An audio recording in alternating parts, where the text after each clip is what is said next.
días, muy buenas tardes.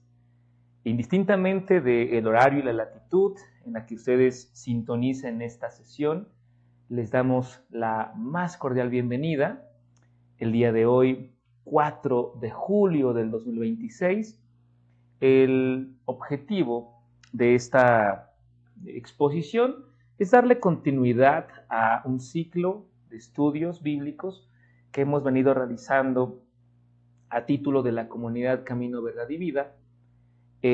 A decir verdad, en esta misma coyuntura, venimos analizando las Sagradas Escrituras, sea bien por temáticas, o sea bien por literatura. En este caso, desde hace ya cerca de año y medio, venimos analizando palabra por palabra, versículo por versículo, detalle por detalle, el libro del Apocalipsis de Juan, también conocido como el libro de las Revelaciones.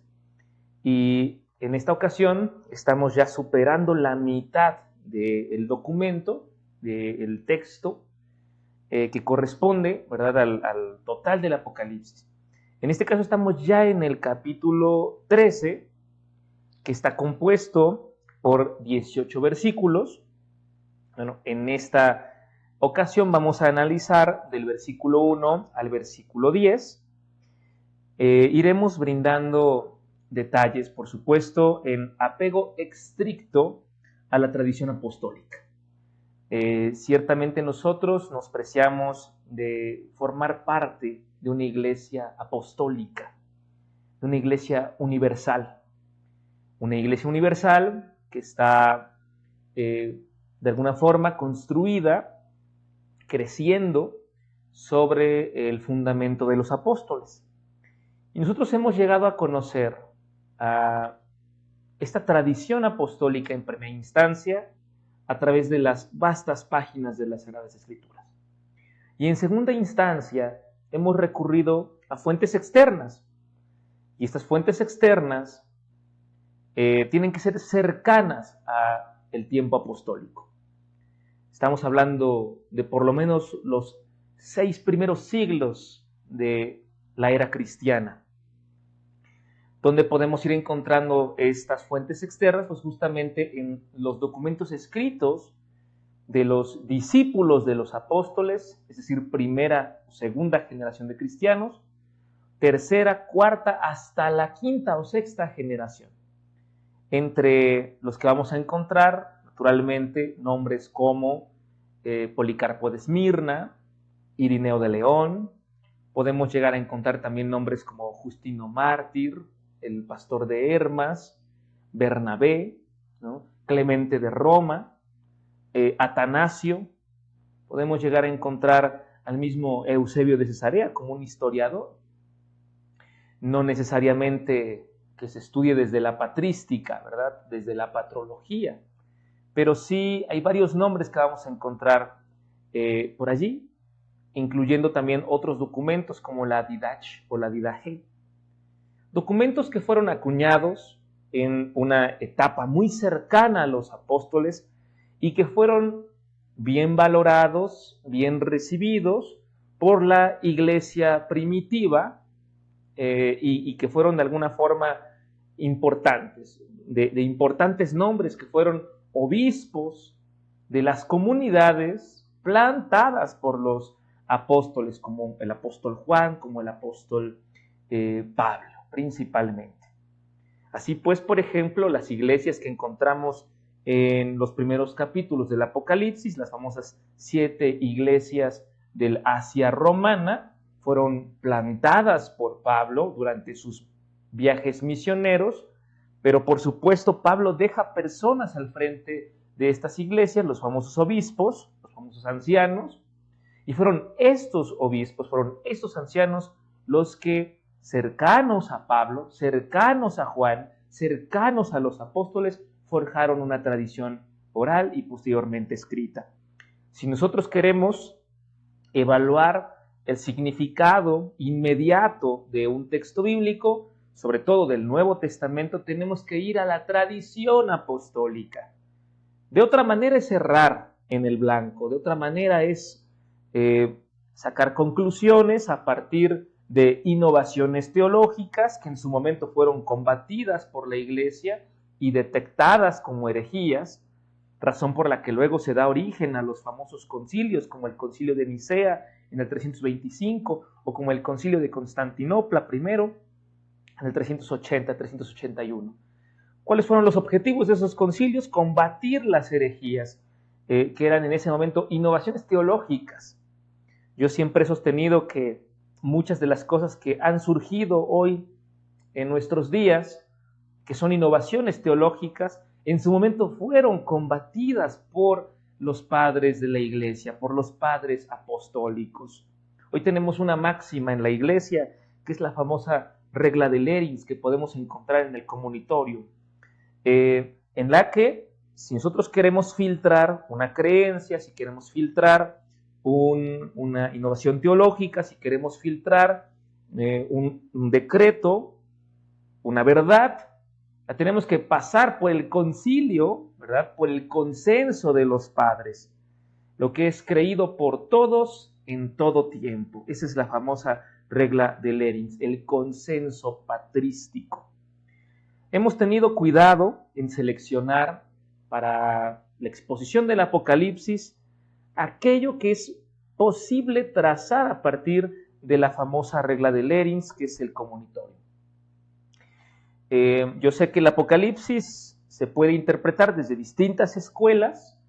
Una de las más populares es, por supuesto, la escuela escatológica dispensacional, que hemos tratado de combatir porque está bañada de innovaciones teológicas que carecen de sustento apostólico. Y en cambio hemos propuesto una corriente escatológica en base a la teología del pacto, que tiene mucho más sustento apostólico y por supuesto también a la luz de la teología reformada. Por lo tanto, los dichos, las interpretaciones que vamos a presentar en esta exposición están fundamentadas en el erudismo académico del cristianismo, de la teología del pacto, de la teología sistemática, de la teología reformada. Dicho lo anterior, quisiera invitarlos en una primera instancia a poner este tiempo en manos del Señor.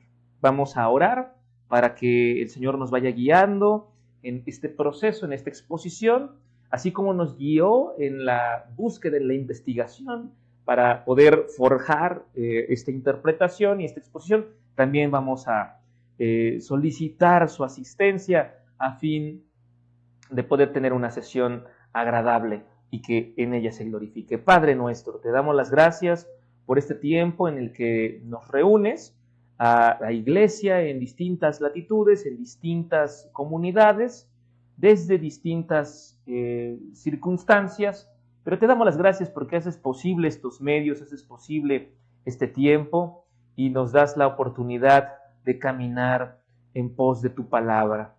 Que estas páginas del Apocalipsis nos ilustren, nos den enseñanzas al corazón y por sobre todas las cosas, Padre, que te glorifiques tú a través de este ejercicio. Que para nosotros sea de bendición, pero que menguemos nosotros a fin de que tú puedas verte, puedas crecer en medio de esta iglesia.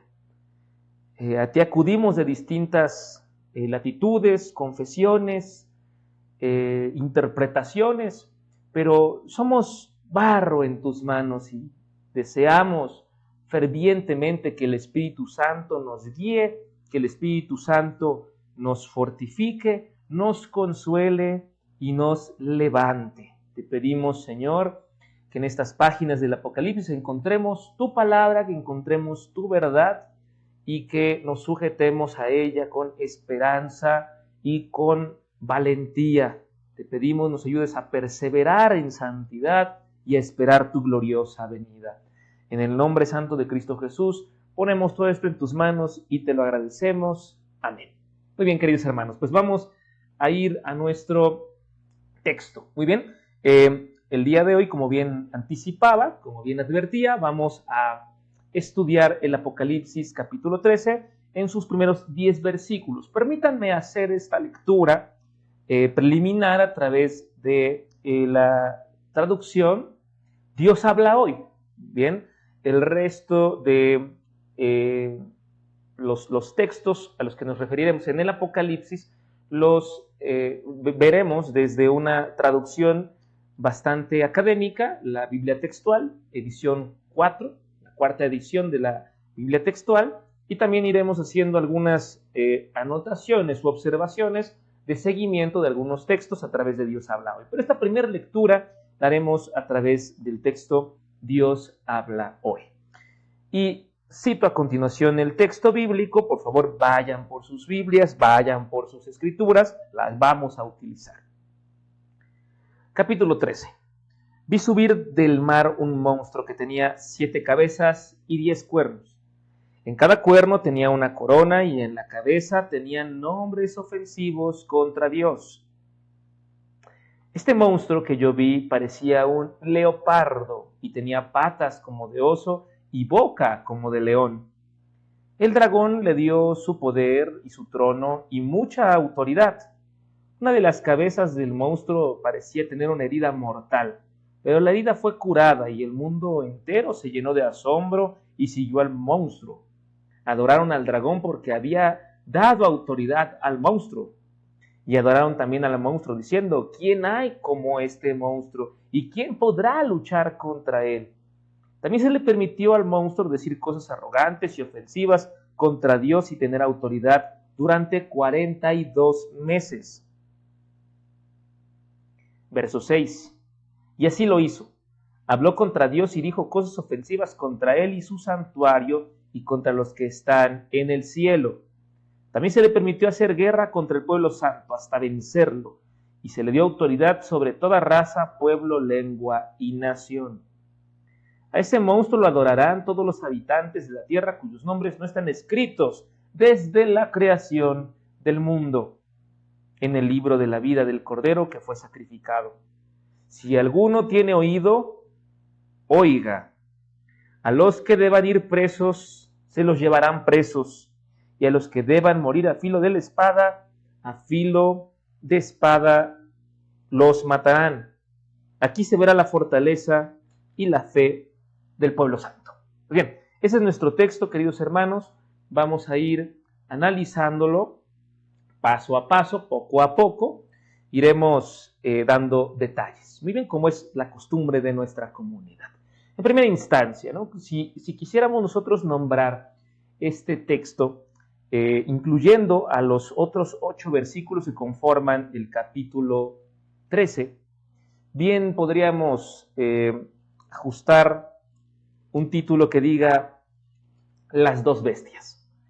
Como veremos más adelante en la siguiente sesión, los siguientes 8 versículos van a referir a otra bestia que emerge con el fin de servir a la bestia que hemos leído en esta ocasión, la bestia del mar. Esta es la bestia del mar, la que sube desde el mar.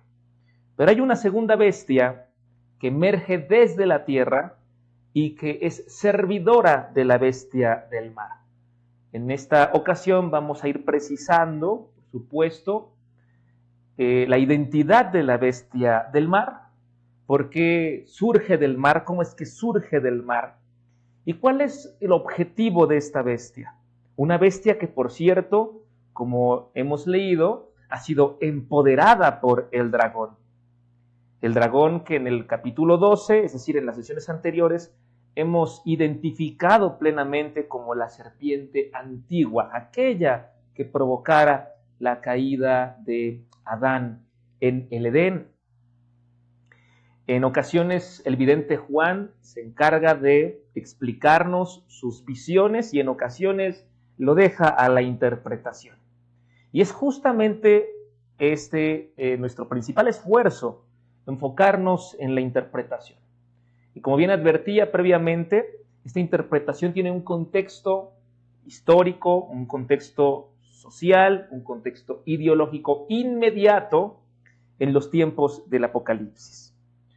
Hay quienes fechan, por supuesto, el Apocalipsis a mediados del siglo I, con mayor tendencia hacia el 60-70, Y justamente es en este tiempo en donde están ocurriendo cambios a nivel social, ideológico, político y cultural en Jerusalén, debido a una revuelta, ¿verdad? Una revuelta que terminó siendo sofocada por un emperador que prácticamente hizo renacer al Imperio Romano después de un tiempo de crisis.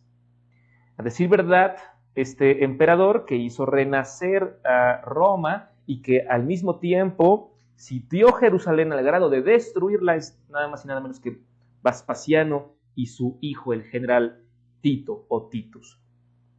Pero como decíamos, esta bestia del mar está empoderada por el dragón, y el dragón es plenamente Satanás, ¿verdad? La serpiente antigua.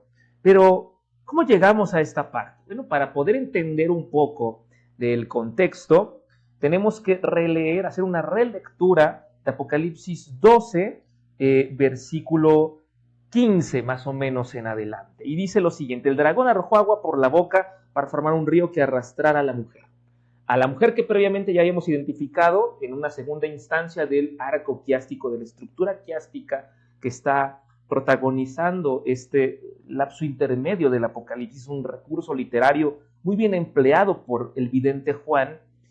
Esta mujer es la iglesia. En una primera instancia, al inicio del arco quiástico, la mujer es la que trae a la tierra, la que da a luz al hijo varón, ¿no? En este caso, el hijo de la mujer, que es nuestro Señor Jesucristo, sin ninguna duda. Muy bien. Y esta mujer es identificada como la iglesia en el Antiguo Testamento, en el Antiguo Pacto. Y por iglesia nos referimos en todo momento al Israel ideal, es decir, el remanente fiel. Y es al mismo tiempo, en una segunda instancia, al final del arco quiástico que estructura Juan de manera muy atinada a nivel literario, en una segunda instancia, esta mujer es la iglesia, porque ahora la mujer es representada por su simiente, una simiente que ha sido hermanada con Cristo por adopción. Entonces, todo creyente, todo aquel que tiene su nombre escrito en el libro de la vida del Cordero, que fue sacrificado, como dice nuestro verso 8 del capítulo 13, todo creyente ha sido adoptado, ¿bien? Y ha pasado a formar parte de la simiente de la mujer. Y es a la simiente de la mujer a la que se le adjudican las promesas del Antiguo Testamento. No es al Israel nación en su totalidad, sino en primera instancia al Israel fiel, y en segunda instancia al pueblo adquirido, a la nación santa. Dice Pablo, ya no hay judío ni griego, sino que todos formamos una sola unidad, unidos al cuerpo de Cristo, que es la iglesia. Así pues, el dragón guerrea contra la iglesia, mas la iglesia subsiste por una promesa del Señor Jesucristo, que las puertas del Hades no prevalecerían sobre la iglesia. Y para ello el Señor la conduce en primera instancia a la diáspora, la conduce al desierto con un solo objetivo: que durante el sitio de Jerusalén que concluye en la destrucción de la ciudad y la destrucción del templo, la iglesia subsista. Pero la tierra, dice el versículo 16, ayudó a la mujer, pues abrió su boca y se tragó el río. Con eso el dragón se puso furioso contra la mujer, y vean, escuchen esto, y se puso a pelear con el resto de los descendientes de ella, contra los que obedecen los mandamientos de Dios y siguen fieles al testimonio de Jesús, es decir, la iglesia. La simiente de la mujer es nada más y nada menos que la iglesia. y el dragón se plantó a la orilla del mar, ¿no? Y ahí comienza el verso 13, el capítulo 13, verso 1. Vi del mar un monstruo que tenía 7 cabezas y 10 cuernos. Entonces, ¿qué analizamos en el episodio anterior? Que el dragón fue expulsado de una batalla cósmica que protagoniza, que expresa el fin. Muy bien, esa batalla cósmica la podemos encontrar en Apocalipsis capítulo 12, versículo 7, que como vimos anteriormente, Apocalipsis 13:7 no representa la batalla celestial primigenia, sino que representa una escena, una batalla cósmica que anticipa el fin. Es una batalla cósmica distinta a la primigenia. Cuando nosotros hablamos de la batalla cósmica primigenia, tenemos que hacer referencia al momento en el que Satanás y sus secuaces se rebelan, entran en sedición en contra de Dios, se evanecen, se llenan de orgullo, aspiran a ser como Él y el Señor los expulsa de el reino, de su presencia. Bien, esta batalla a la que se hace alusión en 12:7, que es protagonizada por Miguel y sus ángeles, no son esa batalla primigenia que representa la caída de Satanás, la caída de Lucifer, sino por completo una historia diferente. Pero vemos que es expulsado Satanás y además derrotado por lo menos en 3 ocasiones durante el capítulo 12. En primera instancia, cuando no puede devorar al hijo de la mujer. En segunda instancia, cuando Miguel y sus ángeles lo expulsan y lo vencen en esta batalla celestial. Y en tercera instancia, contra los hermanos.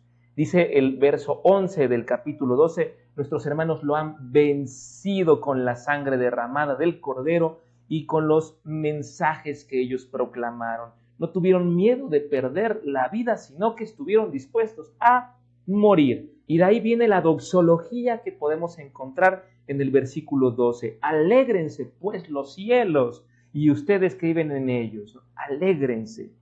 Alégrense. Esta doxología empieza desde el verso 10 del capítulo 12, donde dice, ya llegó la salvación, el poder y el reino de nuestro Dios y la autoridad de su Mesías. Como bien propusimos en la sesión anterior, una doxología es un acto de adoración, es un cántico de adoración y de reconocimiento al Todopoderoso en el que nos basamos en sus hechos, en su carácter, en sus manifestaciones para poderle adorar. Muy bien. Entonces, este dragón vencido, este dragón que ha sido derrotado por la sangre del Cordero, por el poder del Cordero y por la fidelidad del pueblo de Dios, hablando de la iglesia. Acuérdense que el pueblo de Dios es la iglesia, la descendencia de la mujer. Este dragón es vencido, por todo esto es vencido, pero ahora arrecia históricamente su lucha en contra de la iglesia. Y es justamente lo que va a ocurrir a continuación. Una bestia surge del mar, una bestia surge de los confines del mar, y esta bestia va a ser un instrumento del dragón para poder hacerle la guerra al pueblo santo, que es la iglesia. Pero también sirve como un instrumento para poder traer juicio, sobre una nación infiel, en este caso Jerusalén. Una nación infiel a la que nuestro Señor Jesucristo le prometió que no pasaría dicha generación sin que vieran su gloria, sin que vieran su poder. Debido a este juicio, toda esa generación es aniquilada. Toda esa generación es aniquilada. Pero vamos a ir precisando estos puntos porque casualmente todo lo que estamos nosotros narrando ya ha ocurrido. Recordarles que desde Apocalipsis 6 hasta Apocalipsis 19 ocurre en el siglo I. Se habla principalmente en el Apocalipsis del juicio en contra de Jerusalén. Y a partir del capítulo 20 en adelante se habla de la parusía. Recordarles únicamente que la parusía es una palabra griega que hace alusión a la segunda venida de nuestro Señor Jesucristo. Y la tradición apostólica se ha decantado históricamente porque los sucesos del Apocalipsis 6 al Apocalipsis 19 ocurrieron en plenitud durante el primer siglo, particularmente en el juicio contra Jerusalén. Este juicio, promovido por Roma, que concluye en la destrucción de la ciudad y en la destrucción del templo y en la destrucción de toda esa generación, misma la cual le da muerte al Mesías, dicho sea de paso. Esa generación fue destruida principalmente por eso y en segunda instancia por la persecución que protagonizaron en contra de la iglesia. Entonces son dos razones suficientes que el mismo Señor Jesucristo se siente perseguido en su persona cuando se persigue a la iglesia. Por eso, cuando Pablo cae, cuando todavía era Saulo de Tarso y cae, escucha la voz del Señor que le dice: Pablo, Pablo, ¿por qué me persigues? Pablo en realidad perseguía a los cristianos, pero Cristo le dice: ¿por qué me persigues a mí? Porque Cristo en todo momento se equilibró, se equiparó con su iglesia, equiparó su propio cuerpo con la iglesia y por eso todo cristiano perseguido equivale a la persecución sobre la persona de Cristo. Entonces, Pablo recibe una impresión tan grande: ¿por qué me persigues? Bueno, porque el Señor siempre se ha identificado con su iglesia.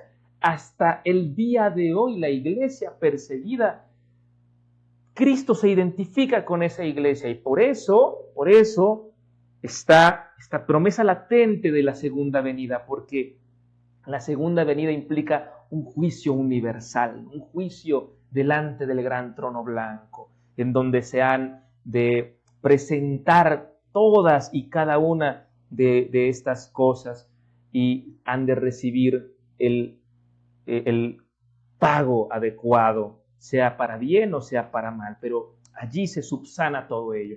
Pues bien, respecto a la bestia, de la cual no hemos dicho su identidad, porque la vamos a analizar unas diapositivas más adelante, es un hecho que tenemos un marco de referencia a nivel interpretativo, y ese marco de referencia es nada más y nada menos que Daniel 7. Que Daniel 7 nos ha servido en varias ocasiones justamente para poderle dar coyuntura a estos conceptos, básicamente desde el capítulo anterior, ¿no? Pero nótese que Juan, el vidente Juan, calca a la perfección, bien, a la perfección, a la cuarta bestia de Daniel 7, bien, la calca a la perfección. ¿A qué bestia estamos haciendo alusión? Claramente a la bestia terrible y de aspecto abrumador, ¿no? De un aspecto terrible. Pero si esto fuera poco, Juan converge en una sola bestia las características de las otras tres bestias. Recuerden que son 4 bestias en Daniel 7. Bien, la última, la más terrible, la más aterradora, pero Juan lo que hace es tomar características de las 4 bestias para poder depositar tales características en una sola bestia. Recordarles también que cada bestia de Daniel 7 representa un imperio, incluyendo la cuarta bestia. Y dado que Juan toma este marco de referencia para su documento, es menester precisar que Juan también está haciendo referencia a un imperio. ¿Qué características guardan estos imperios entre sí? Que van a avanzar sobre Jerusalén, sobre Israel. ¿Y cuál es la razón por la que avanzan estas cuatro bestias? Por las iniquidades de Jerusalén, por la infidelidad de Israel. Por lo tanto, estas bestias en todo momento van a cumplir un rol de juicio sobre Jerusalén. Jerusalén se porta mal, Israel se porta mal, en consecuencia viene un juicio, y ese juicio son invasiones extranjeras. En todo momento es así, y nosotros tenemos que tomar ese marco de referencia, bien, también en Apocalipsis 13. Muy bien. Ahora, esto es muy importante porque también hay que decir que en Daniel 7, en Daniel 10 y en varios otros textos de Daniel, estas bestias son instrumentos, si bien de juicio, pero son gobernadas por personajes, por reyes, por emperadores, que al mismo tiempo están siendo usadas por Satanás para infiltrar sus acechanzas. Ojo con esto, porque esto mismo está pasando también en Apocalipsis 13. Esta bestia tenía el poder del dragón. Muy bien, esta bestia era una imagen imperial del dragón. Y el dragón, ¿quién dijimos que es? Satanás.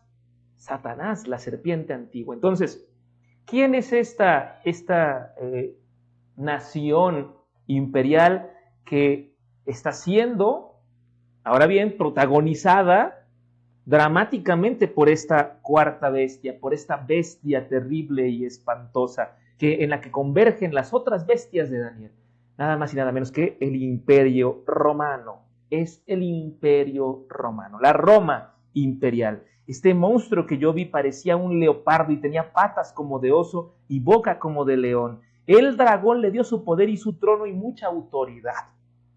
Ahora bien, más adelante, a esta bestia y a esta nación se le va a considerar como Babilonia. Y Babilonia, en el Apocalipsis, es un nombre clave para poderse referir a Roma.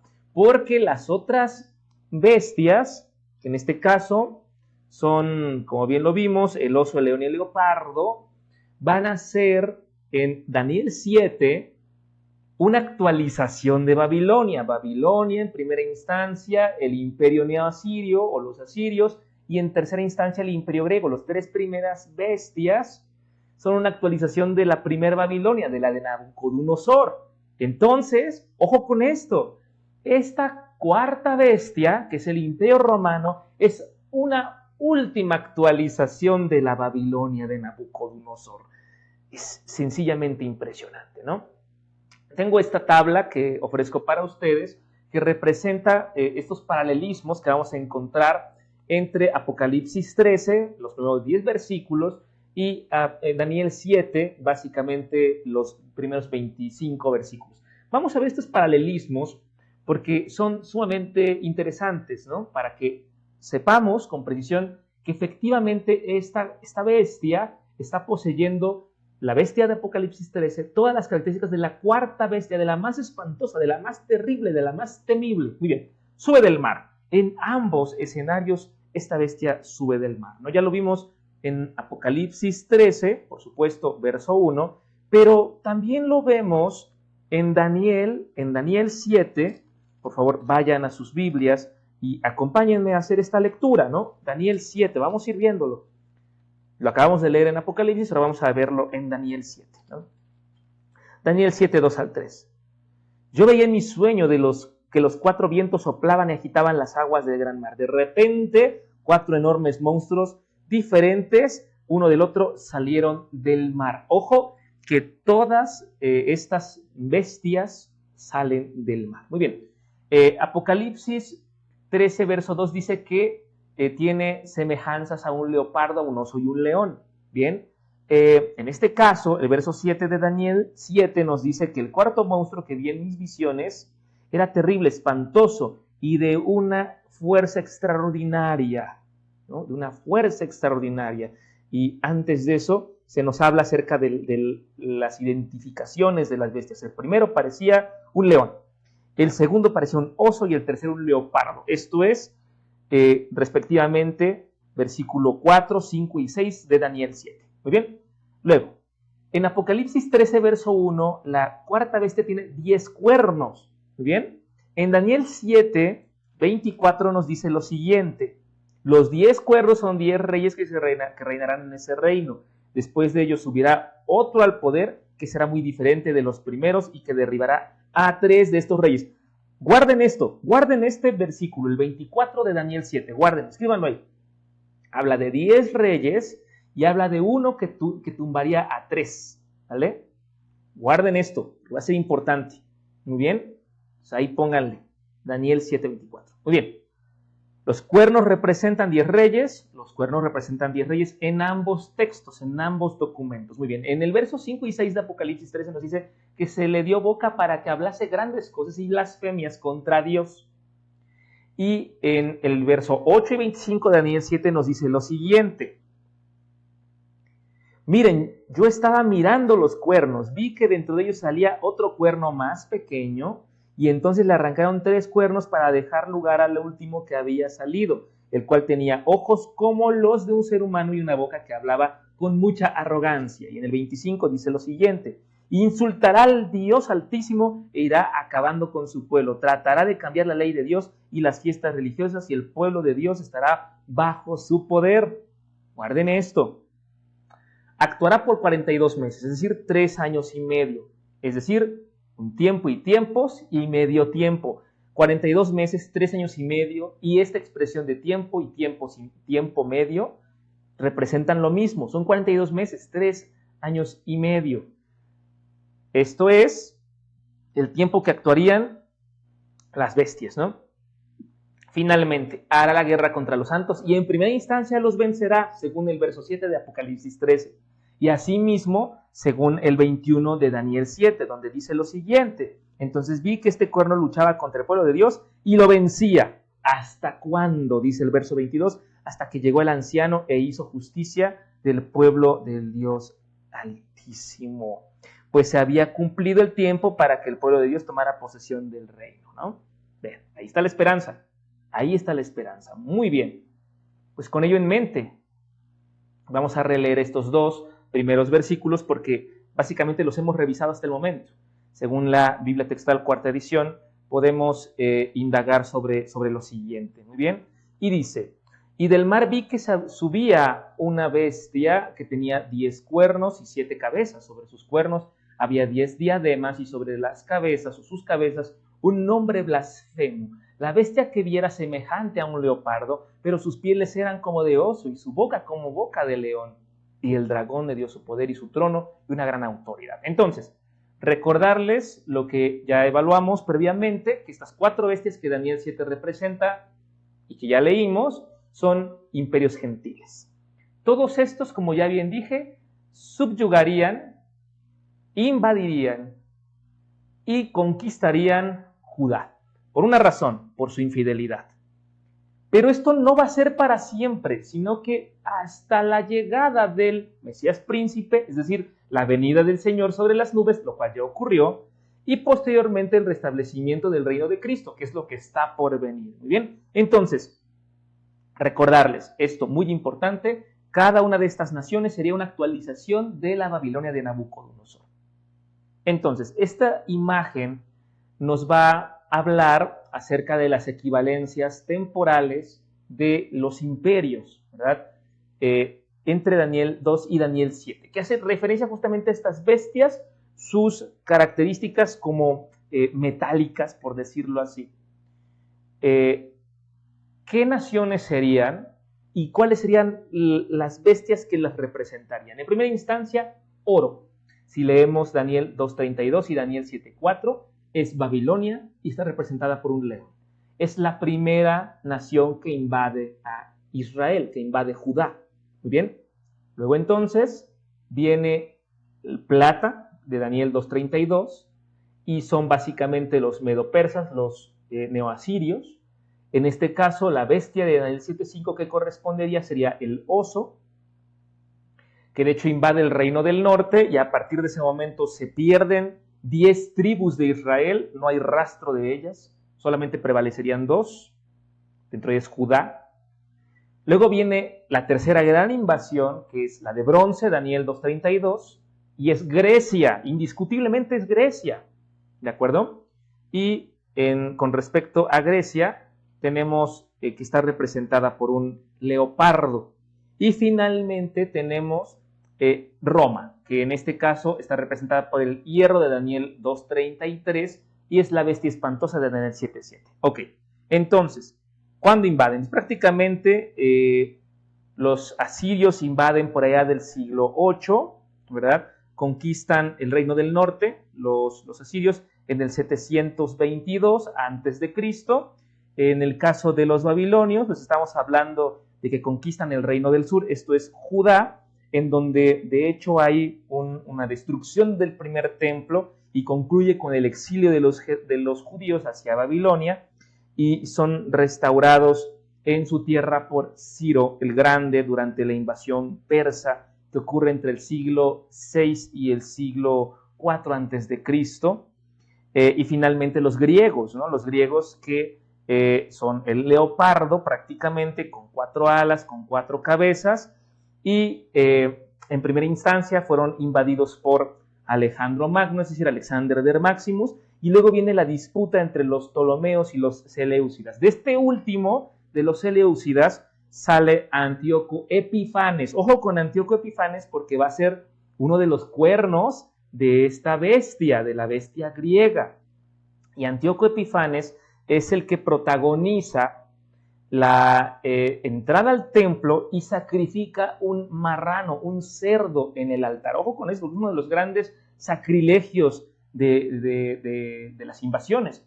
Vamos, que la invasión última de Roma, la de Titus, pues concluye en la destrucción del templo, pero antes de eso fue la invasión de Antíoco Epifanes, y Antíoco Epifanes penetra al templo, entra al lugar santo de los santos, al Sancta Sanctorum, y sacrifica un cerdo. Una de los peores sacrilegios que pudieran existir fue protagonizado por Antíoco Epifanes. Y de ahí entonces viene la revolución de los macabeos, en donde Simón el Macabeo milagrosamente triunfa y entra como Mesías a la ciudad de Jerusalén prácticamente, no fue victoriado, como dices. Claro está que Simón el Macabeo no cumplió con las profecías del Antiguo Testamento sobre el Mesías, pero el pueblo de Judá lo reconocieron en su momento como Mesías. Bueno, algo que también pasó con Bar Kokhba y otros aspirantes a Mesías, que naturalmente no cumplieron con las profecías, ¿no? Pero bueno, es parte de la historia. Luego entonces tenemos que, por supuesto, vendría una cuarta invasión, la cuarta bestia, la más terrible, la más espantosa. En este caso, el Hijo del Hombre actuaría en favor de Israel, pero no de todo Israel, sino del remanente fiel. Algo que de hecho podemos encontrar si leemos textos como el de Jeremías 30, versos del 7 al 9. Vamos a leerlo. Jeremías 30, versos del 7 al 9. Se acerca un día terrible, un día como ningún otro. Será un tiempo de angustia para el pueblo de Jacob, pero yo lo salvaré. Ojo aquí. Tiempos de angustia. Yo, el Señor Todopoderoso, afirmo, libraré a mi pueblo del yugo de la esclavitud y no volverá a ser esclavo de extranjeros, y me servirá a mí, su Señor y Dios, y a David, a quien yo le pondré por rey, ¿no? No temas, pueblo de Jacob, siervo mío, no tengas miedo, Israel, pues a ti y a tus hijos los libraré de este país lejano donde están desterrados. Volverá a haber la paz. Es indiscutible todo esto. Muy bien, referencias, ¿no? Referencias a lo que hace un momento decíamos, aquí las podemos encontrar, ya hablamos de esto. Lo importante es destacar un comentario de Alfred Edersheim, que expone que los judíos, ojo con esto, los judíos, según el comentario bíblico histórico, en su edición en español de la editorial CLIE, los judíos reconocían a Roma como la cuarta bestia. O sea, no solamente es algo que nosotros hayamos querido inventar o demás, no. Los judíos reconocían a Roma como la cuarta bestia, la de las 7 cabezas y los 10 cuernos. Muy bien, vamos a leer el comentario de Alfred Edersheim. Por primera vez desde la cautividad de Babilonia, el extranjero, el jefe del odiado imperio romano, según los rabinos, la cuarta bestia de la visión de Daniel, según Zacarías 3b, era el amo absoluto e indisputado de Judea y el cargo principal religioso, dividido entre 2 individuos, los 2 indignos de sus funciones, y merece ser notado por lo menos que los gobernantes mencionados por Lucas, Pilato entró en su cargo probablemente hacia la Pascua del 26 después de Cristo, poco después de la aparición pública de Juan el Bautista, y que todos ellos siguieron hasta después de la crucifixión de Cristo. Hubo, pues, por así decirlo, una continuidad de estas autoridades durante todo el periodo mesiánico. Entonces, ojo aquí, que la cuarta bestia de la visión de Daniel, los mismos judíos identificaban a Roma, pero ojo, porque Roma entró antes, solo que ese advenimiento de destrucción y de juicio viene ya después de la crucifixión de Cristo. Estamos hablando del 70 después de Cristo. Cristo es crucificado entre el 30 y el 33. Pilato asume el trono en el 26 después de Cristo, es decir, por lo menos 4 años antes de la crucifixión de Cristo, lo cual es especialmente importante, es especialmente poderoso este argumento, porque en todo momento el judaísmo rabínico del primer siglo, el que le toca a nuestro Señor Jesucristo, es servidor de la bestia, en este caso, de la cuarta bestia de Daniel.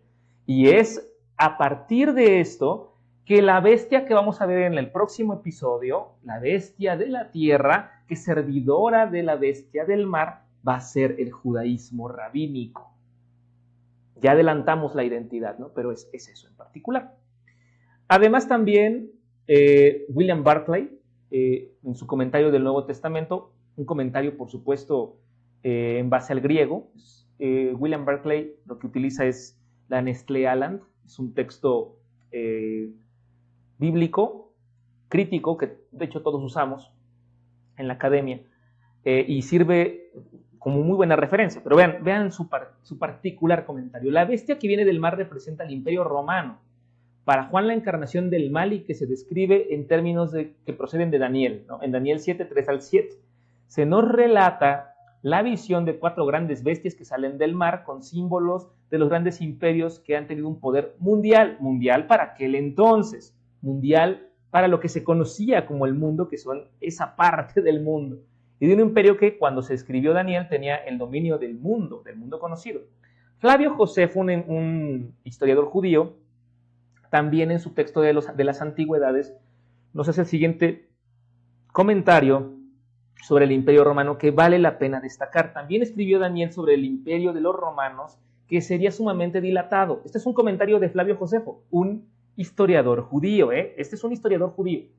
Todos estos acontecimientos, tal como Dios se los mostró, los dejó consignados por escrito, de modo que los que lo lean y vean cómo se ha cumplido podrán admirar el gran honor que Dios le concedió a Daniel y comprender que los epicúreos están en un error, porque ellos niegan que exista una providencia en la vida y dicen que Dios no se preocupa de las cosas humanas y niegan que todas las cosas de la naturaleza sean regidas y administradas por una naturaleza buena e inmortal, con miras de la perenidad del universo, y aseguran que el mundo se desenvuelve por su propio ímpetu sin que nada lo conduzca, ¿no? Entonces esto da a conocer que incluso hasta entre los judíos el imperio romano estaba bien identificado, ¿no? Entonces Flavio Josefo es de alguna forma literatura hostil en contra de nuestro Señor Jesucristo. Flavio Josefo, de hecho, es judío, es enemigo confeso del cristianismo, y de hecho mucha de su obra es anticristiana, aunque dentro de ese anticristianismo, ¿verdad?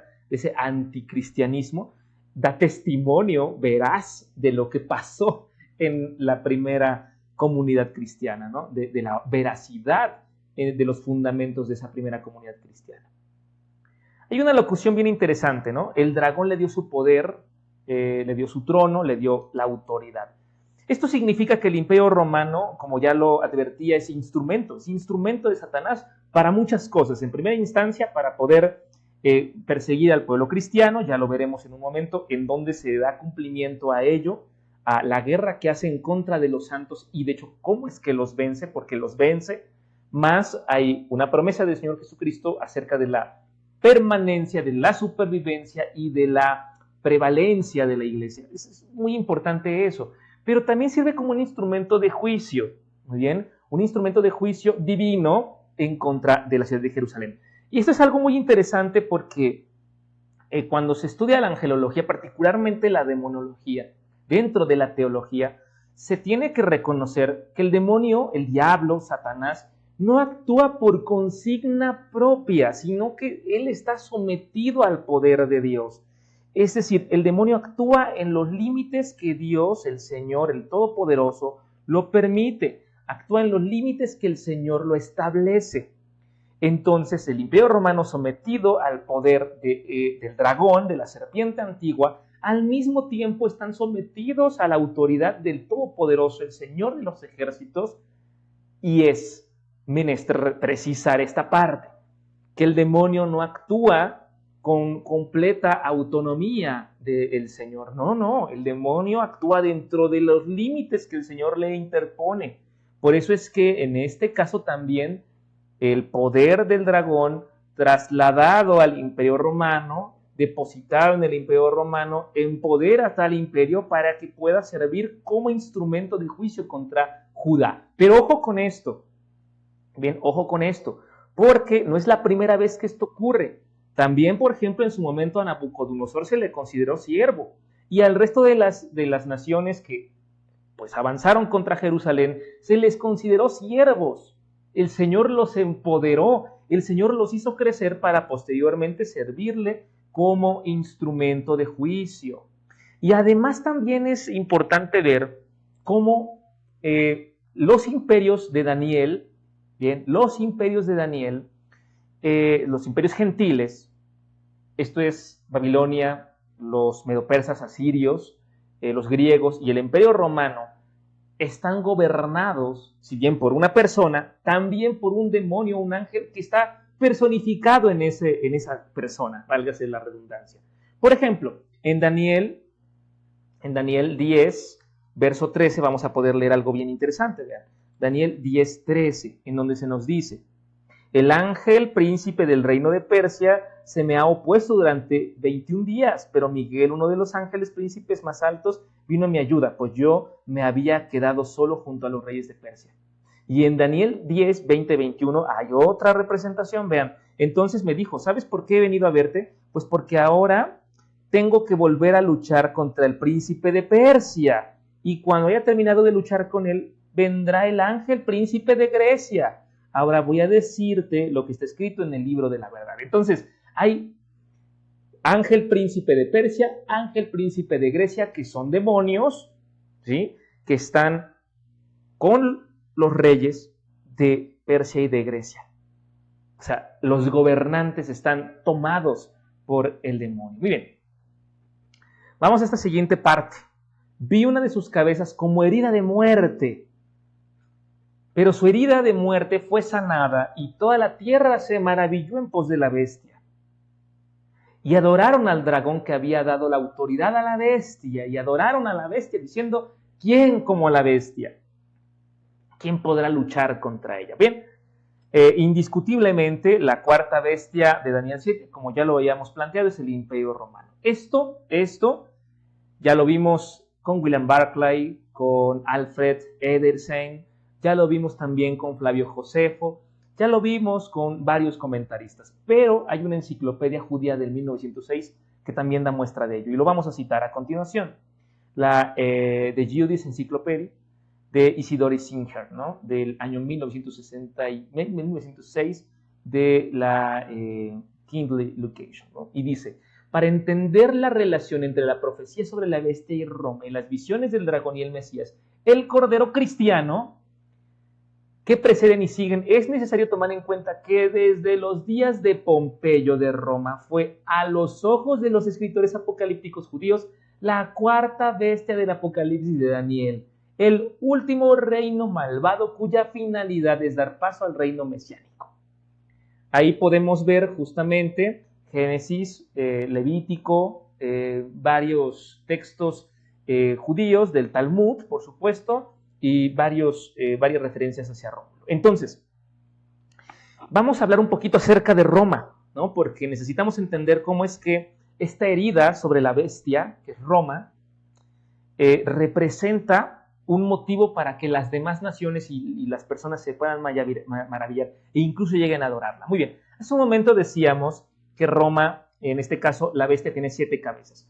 Esto hace referencia en 16, 9, 10 y 17, 18 del Apocalipsis 17, 9 y 10 y 17 y 18. Hace referencia a montes. Roma es a menudo conocido como la ciudad de los 7 montes. Esas son las 7 cabezas. Y los 10 cuernos, como bien lo relatamos en Daniel 7, son reyes, son emperadores. En este caso, la figura imperial de Roma son los césares romanos. Y el historiador conocido como Gayo Suetonio, un historiador romano, escribió un documento que se llama Vida de los 12 Césares y presenta el siguiente listado. Cuéntenlos conmigo. Cayo Julio César, Octavio Augusto, vamos 2, Tiberio Nerón, Cayo Calígula, vamos 4, Tiberio Claudio Druso, vamos 5, Nerón Claudio, vamos 6, Servio Sulpicio Galba, vamos 7, Marco Salvio Otón, vamos 8, Aulo Vitelio, vamos 9, Tito Flavio Vespasiano, 10 Césares. ¿Y cuántos cuernos dice que tenía? 10. Recuerden que la palabra cuerno representa un rey, un emperador. Bien, ese es justamente la palabra cuerno. Y la palabra cabeza representa poder. 7 cabezas, mucho poder. Poder en plenitud. Poder en plenitud que tuvieron estos 10 cuernos. Muy bien, entonces, los 10 cuernos de Roma, de la Roma imperial, son estos, los que acabamos de citar. Ahora bien, Flavio Josefo, historiador judío, también hace un listado que de hecho está muy comparado con el de Gayo Suetonio, de la vida de los 12 Césares. Entonces, tenemos un listado de 10 emperadores, de 10 gobernantes, de 10 césares, que podemos fechar, que podemos reconocer gracias a las obras de historiadores, tanto romanos como judíos, Flavio Josefo y Gayo Suetonio. Entonces, vean lo siguiente, vean lo que sigue. Vi una de sus cabezas como herida de muerte, pero su herida mortal fue sanada. Ojo. Nunca dice que esta bestia muriera. Solo dice que una de sus cabezas fue herida de muerte, pero la herida se sanó. Y esto es especialmente importante porque hay intérpretes que aquí ven una resurrección, ¿no? Sobre todo porque el término que se utiliza para dicha sanación en el 13.3 es la misma que se utiliza para el caso de la resurrección de Cristo. Y de aquí es que se emiten algunos comentarios en favor de la identidad del anticristo en esta cabeza que ha sido herida. Sin embargo, no es el anticristo por antonomasia, porque no está dentro de las características que tendría que tener el anticristo, en cuyo caso que haya una resurrección, que no necesariamente se habla de una resurrección, sino de una herida mortal, pero en caso que haya una resurrección, dicha resurrección no está dentro de las capacidades adjudicadas al anticristo. ¿Por cuánto? La interpretación más probable está en dos cosas, ¿bien? En dos vertientes. La primera, respecto a Nerón. Nerón fue uno de los emperadores, que de hecho citamos en la lista de Gayo Suetonio, en la vida de los 12 Césares, en su documento de la vida de los 12 Césares. Nerón es todo un personaje, ¿no? Todo un personaje, pero él se suicida al final de su historia, por allá del 68 después de Cristo. Muere y parecía que la bestia moría. Es decir, parecía que después de la muerte de Nerón, Roma se terminaría. O sea, entró en una etapa de crisis social, política, geográfica, que parecía que el imperio se terminaba, ¿no? Después de este suicidio, vienen 3 emperadores en un solo año. Bueno, 4. El último es Vespasiano, quien básicamente hace que reviva la bestia. Vuelve al tiempo de gloria a Roma. Entonces, vean, Nerón lleva a Roma a la ruina. Durante el gobierno de Nerón, de hecho, ocurre el incendio de Roma, incendio que da lugar a la persecución de los cristianos, porque los acusan de ser ellos los responsables del incendio. Luego Nerón, después de tantas cosas que ocurrieran en torno a su personalidad, se suicida en el 68 después de Cristo, y había por ahí una profecía de que Nerón resucitaría, de que Nerón volvería a la vida. Y esa es la primera explicación, ¿no? Es posible. Sin embargo, la más plausible, la más probable, es justamente que después de la muerte de Nerón, el Imperio Romano está a punto de caer, está a punto de desaparecer. 4 emperadores en el último año, hasta que llega Vespasiano, y Vespasiano vuelve a recuperar al imperio, y ahí es donde el imperio se sana de esta herida mortal. El imperio se sana de la herida mortal, ¿de acuerdo? Bien, ¿quién es Nerón y por qué nos interesa? Según los editores de la Enciclopedia Británica, podemos ver los siguientes datos acerca de Nerón. Pues fue el 5º y último emperador de una dinastía conocida como la Julio Claudia, ¿no? Él gobernó entre el 54 y el 68 después de Cristo, como acabamos de mencionar. En el 68 y después de Cristo, de hecho, es cuando se suicida. Él muere por suicidio.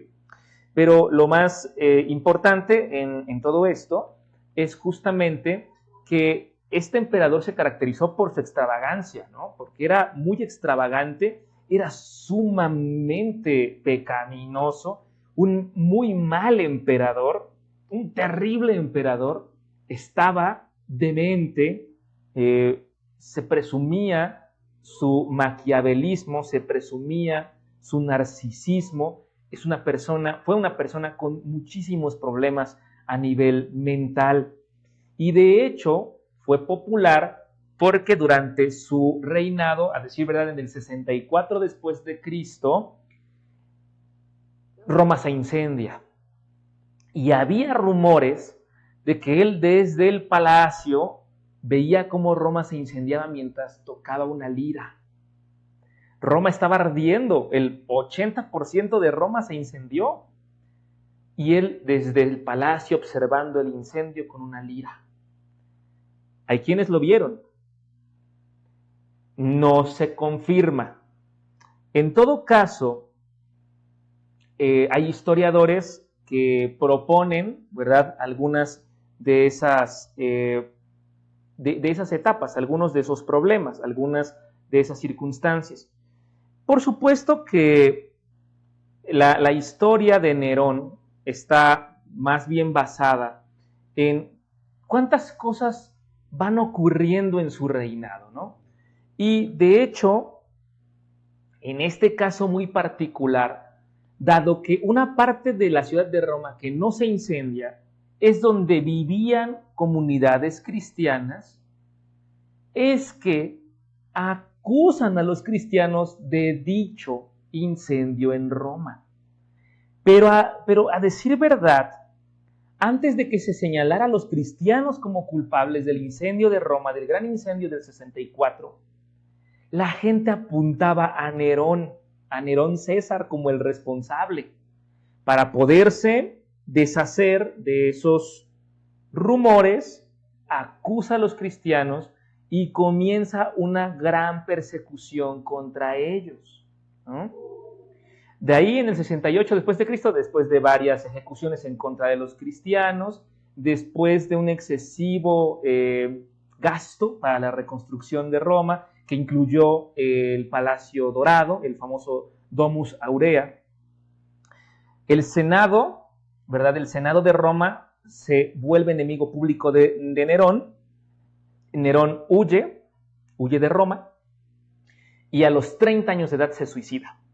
Según la tradición, sus últimas palabras son: «¡Qué gran artista muere conmigo!». Son sus últimas palabras antes de su suicidio, ¿no? Algunos lo identifican con el anticristo, y sobre el anticristo me gustaría hacer los siguientes apuntes, por supuesto, en base a las escrituras y en base a algunos comentarios relacionados con el erudismo bíblico cristiano. Muy bien, en primera instancia, la palabra anticristo aparece únicamente en la literatura joánica, aparece de hecho 4 veces en la literatura de Juan. En este caso se utiliza para poder hacer referencia a un personaje que es un enemigo confeso de Cristo, o en su caso usurpa el nombre de Cristo y sus derechos. Bien, eso es lo que establece la literatura joánica. Me gustaría mostrar un ejemplo de la literatura joánica tal cual utiliza en su contexto para referirnos al anticristo. Esto es 1 de Juan, capítulo 4, verso 3.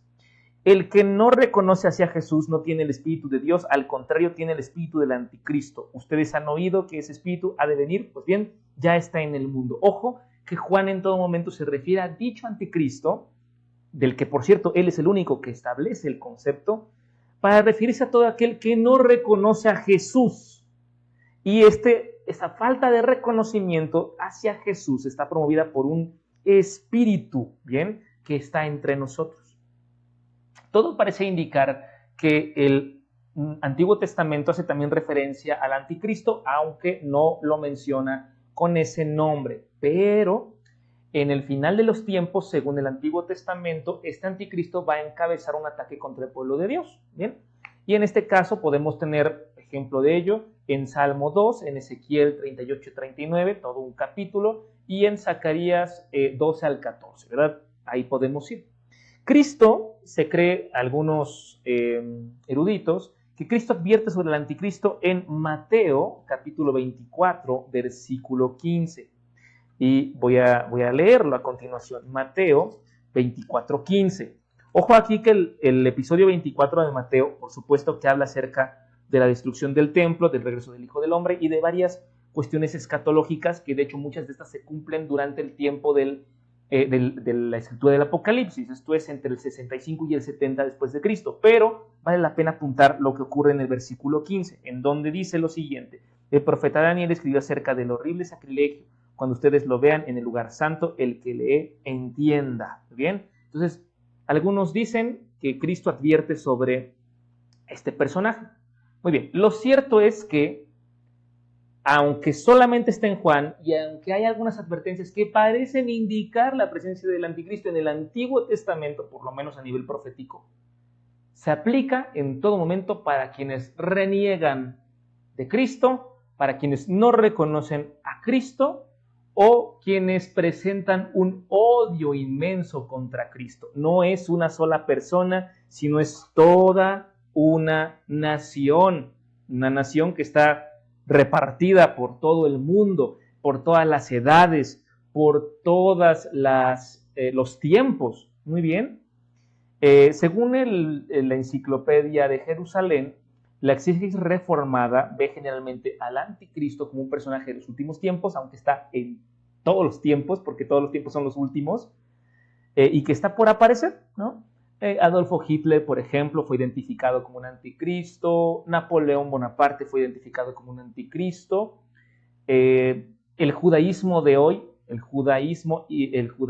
Israel Estado, se puede considerar un anticristo. El musulmanismo, el Islam, se pueden considerar anticristos. Benjamín Netanyahu, que es el primer ministro de Jerusalén.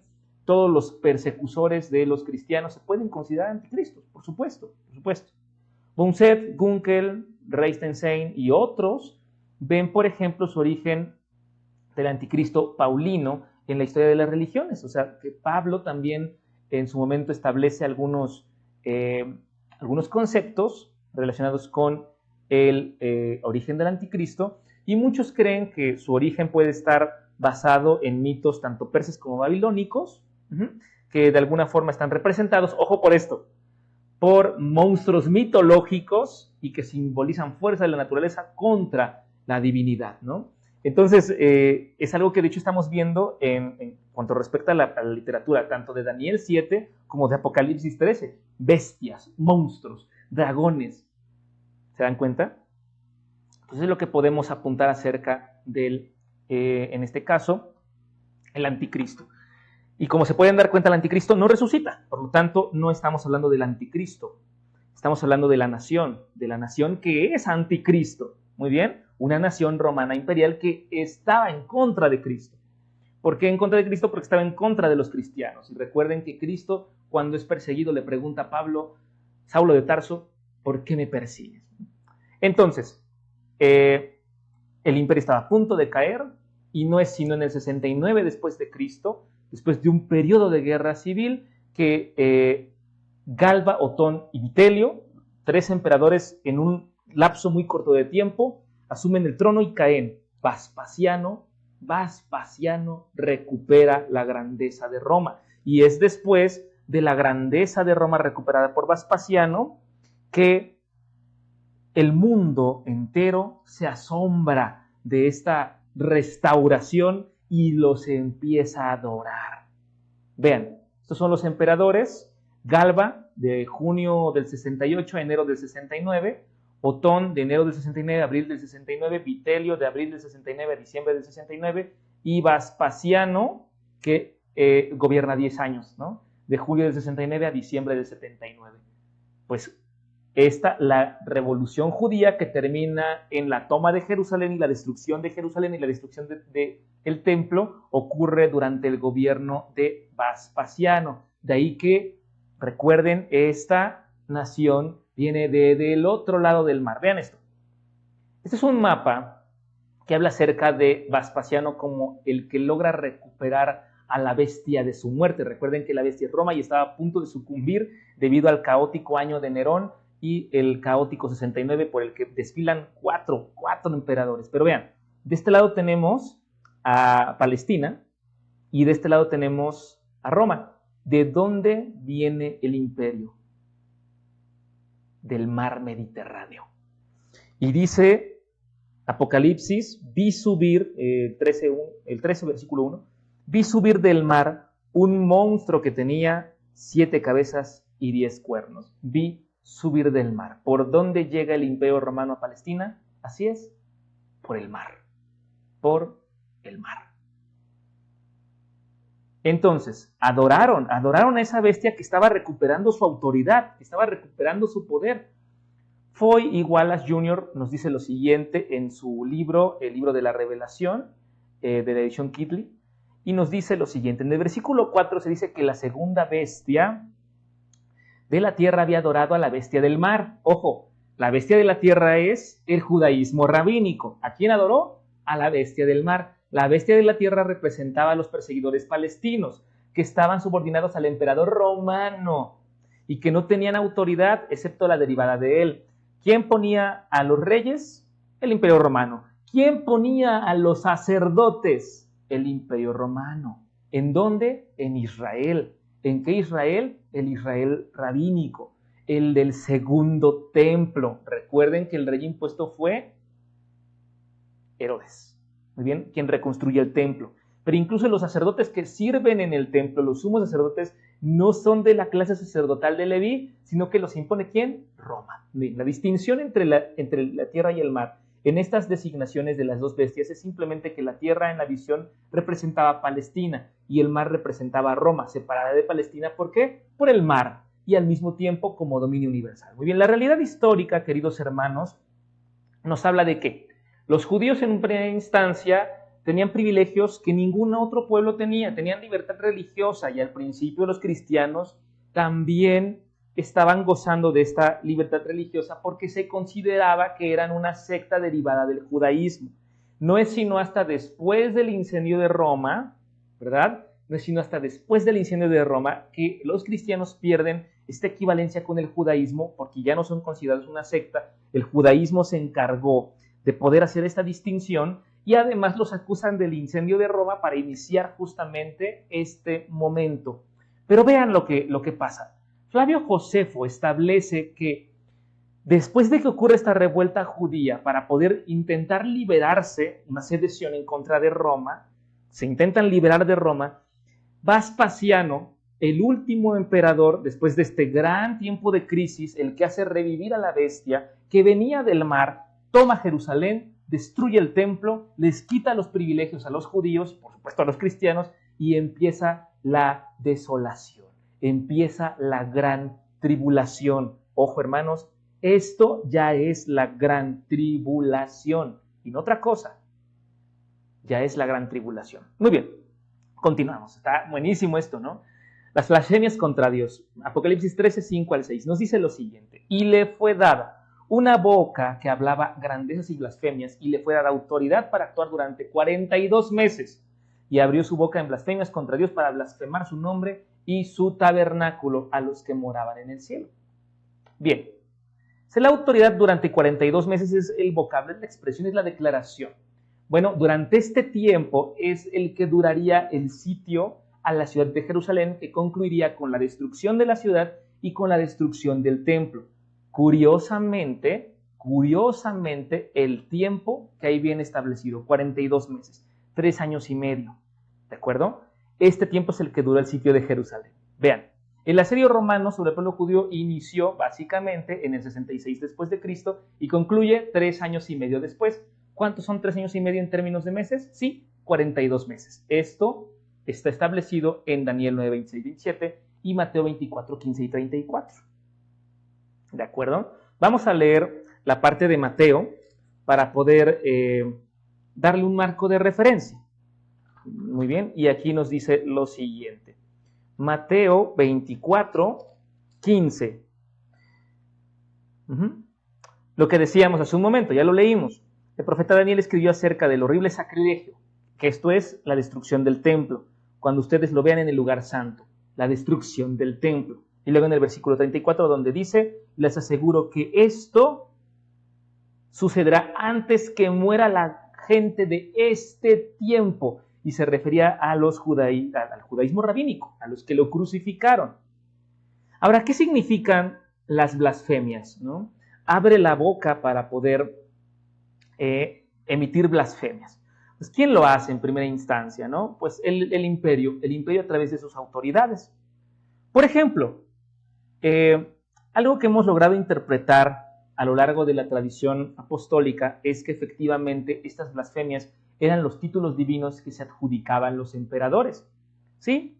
Se adjudicaban títulos divinos, porque ellos mismos se asumían como dioses, y estas eran las blasfemias en contra del Dios verdadero. Dentro de los títulos divinos que se adjudicaban los propios césares, los propios emperadores, estaban Señor y Dios, Salvadores del mundo, Hijo del divino Zeus, etc. Y esto, de hecho, es lo que establece el culto al emperador. Más adelante, cuando veamos que las personas se arrodillaban para adorar a la bestia y a la imagen de la bestia, en realidad lo que estaba ocurriendo era justamente que se tenían que arrodillar frente a la imagen del emperador. Muy bien, se tenían que arrodillar frente a la imagen del emperador. Y aquel que no se arrodillase, se le cortaba la cabeza. ¿Por qué? Porque los únicos que no iban a arrodillarse ante la imagen del emperador eran los cristianos. Y dado que se estaba persiguiendo a los cristianos, era una forma de percibir quiénes eran cristianos auténticos, aquellos que no se arrodillaban y que no adoraban al emperador. De este modo se les identificaba y se les dio muerte, ¿verdad? Se les dio muerte. Pero en general se sabe que estos títulos divinos que se atribuían los emperadores a sí mismos y que establecieron con ello el culto al imperio, el culto al emperador, eran los nombres blasfemos que emergían. Muy bien. Y finalmente, la paciencia y la fe de los santos. Esto es Apocalipsis 13, 7, 10. Nos dice lo siguiente: y se le concedió hacer la guerra contra los santos y vencerlos. También le fue dada autoridad sobre toda tribu, pueblo, lengua y nación. Y la adorarán todos los que moran en la tierra, cuyos nombres no han sido escritos, es decir, los no cristianos, desde la fundación del mundo, predestinación, calvinismo. y en el libro de la vida del Cordero que fue inmolado, nuestro Señor Jesucristo. Si alguno tiene oído, oiga. Se hace referencia a algo que está ocurriendo en ese momento. Si alguno ha de ser llevado a cautividad será llevado. Predestinación y aceptación.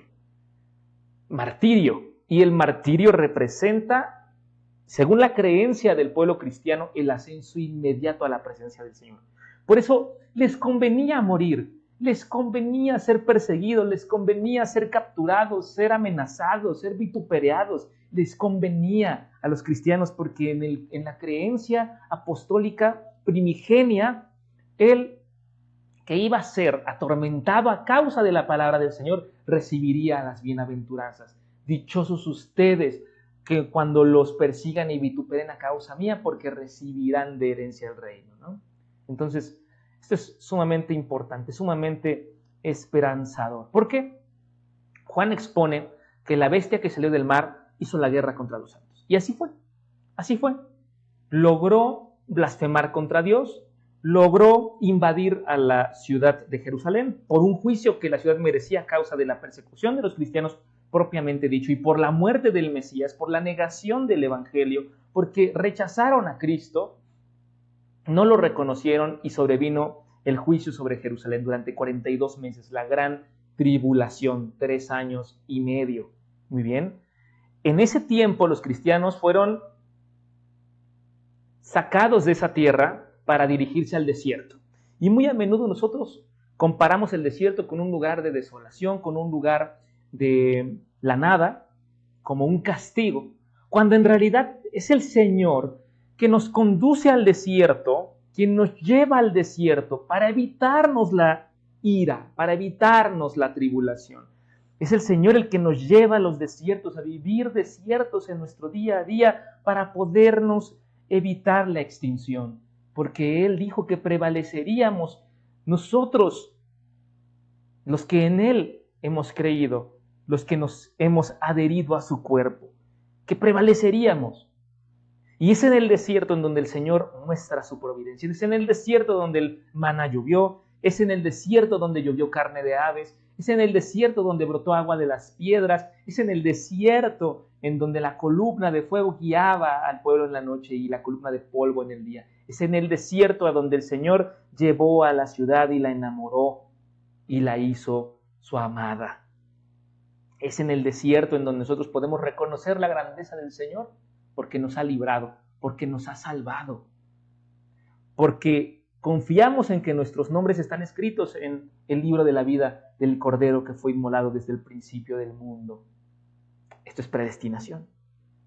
Miren, el Imperio Romano, queridos hermanos, continuó su lucha en contra de los cristianos durante el 64 al 66 e incluso después del 66.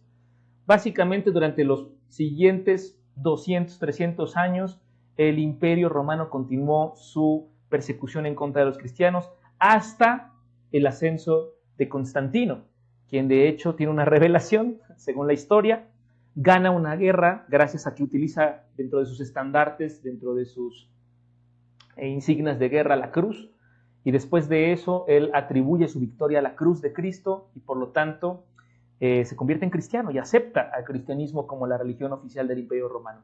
Pero hasta antes de eso, hubo un asedio romano a Jerusalén para poder promover el juicio y un asedio romano en contra de los santos, porque eso es lo que tenía que pasar. Y en ese contexto se acuña el Apocalipsis, y en ese contexto el Apocalipsis se da. Había que tener esperanza contra los que estaban, más bien para quienes estaban sufriendo.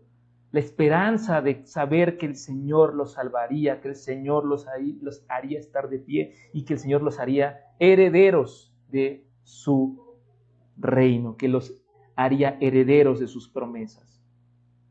Vean aquí, Juan interesado, le importa a Juan lo que está ocurriendo en el 9 y el 10 del capítulo 13. Una exhortación pastoral a la perseverancia y al martirio.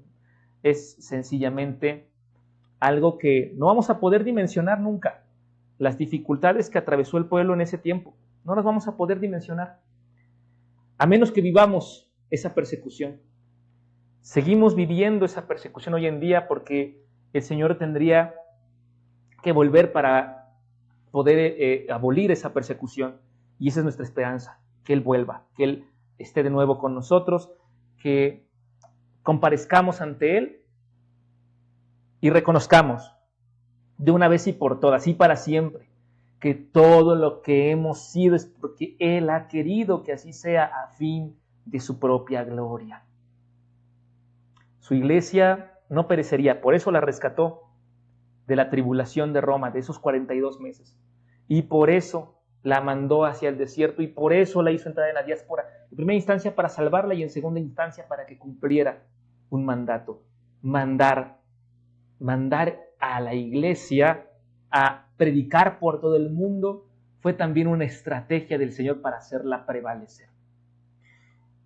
La iglesia obedeció un mandato y obedeció para ser salvada, para que pudieran descansar esas promesas en la simiente, en el pueblo elegido, en el auténtico pueblo elegido que es la iglesia. Por tanto, cada hermano perseguido, Cristo se apropia de su vida, se apropia de su esencia, se apropia de su realidad. Por eso pregunta, ¿por qué me persigues a mí? Porque el Señor se equipara, se refleja en los suyos.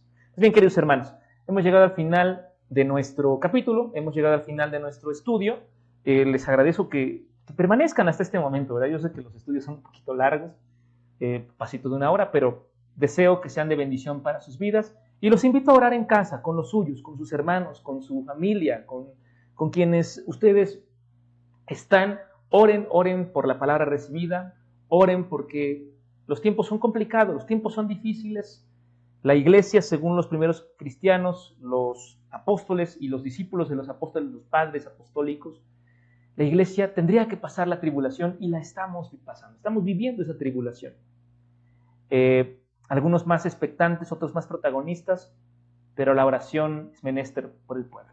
Muy bien, hermanos, que el Señor les bendiga ricamente. Esa es nuestra oración.